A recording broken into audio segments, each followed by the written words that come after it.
We're going to show you the turkey. So British free range turkey.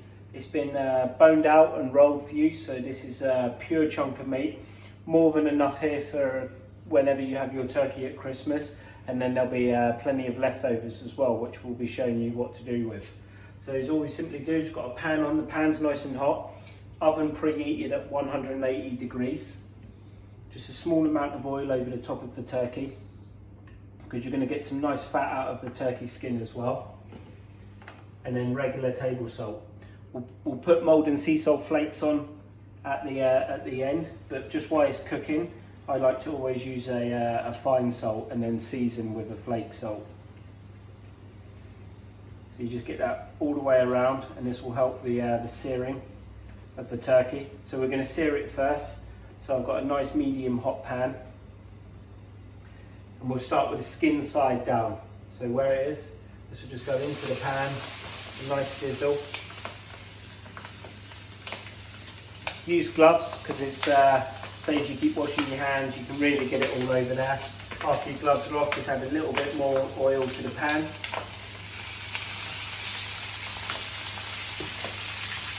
I've got a roasting tin ready to put the turkey in the oven, spatula and a little pair of tongs to keep moving it around.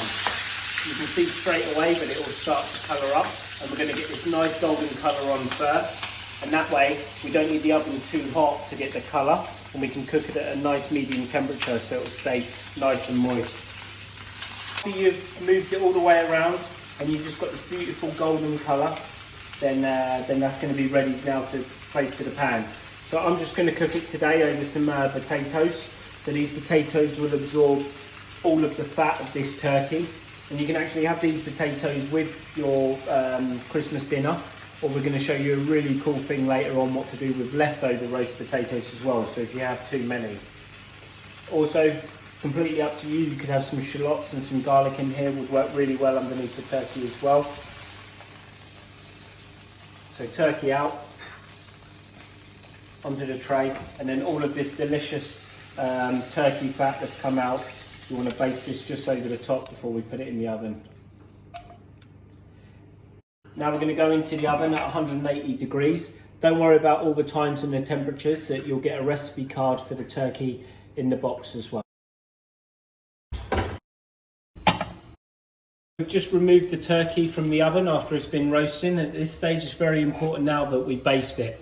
So just by slightly tilting the roasting tin, we'll get all of the beautiful turkey fat into the corner, and with a spoon you just take this, and then what we call baste is just spooning the fat over the turkey. So this will just give it another layer of keeping it nice and moist.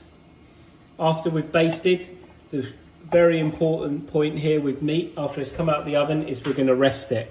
So all we do to rest it is we're going to cover it very lightly in tin foil. And this will keep the heat of the turkey in, but let it relax. We're not going to completely cover or wrap it in the tin foil, otherwise it will steam and then it will overcook. Okay guys, so here we have our turkey sauce, so a turkey jus as we'd call it in the kitchen.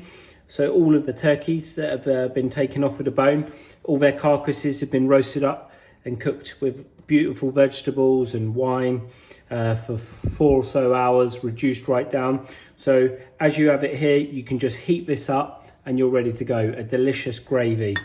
If you did want to add a extra kick to it, you've got cranberry sauce in the box as well. So I've literally just warmed this up, and you can just go plain gravy, plain cranberry sauce.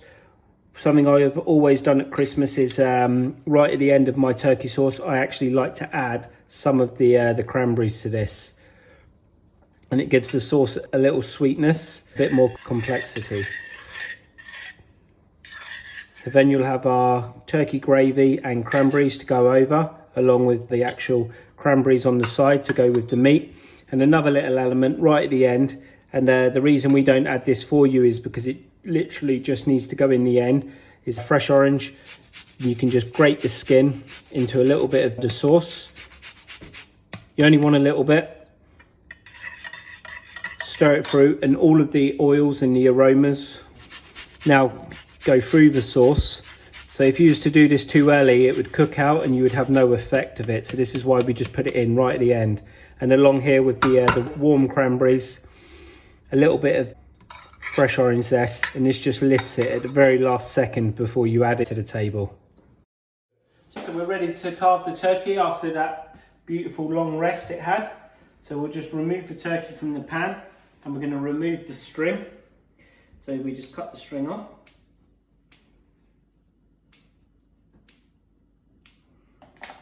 The string is removed, we're going to carve the turkey. So if we take a centre cut, we can see how well the turkey's been cooked. And right here, even just by squeezing it, you can just see all of this beautiful turkey juice and how moist this turkey is. So to your preference, cut your slices of turkey. I like a medium thickness.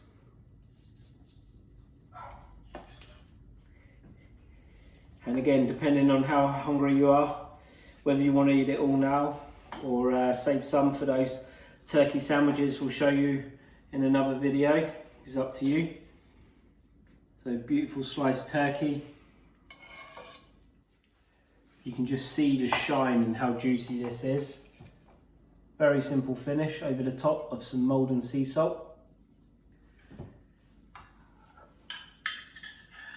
You've got your cranberry sauce, spiced with orange,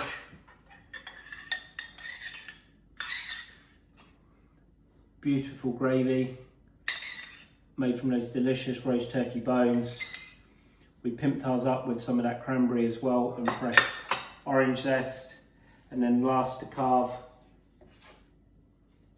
your stuffing sausage, the one we did here with cranberries. And again, the beautiful caramelization all the way around, and inside you can just see how juicy that pork is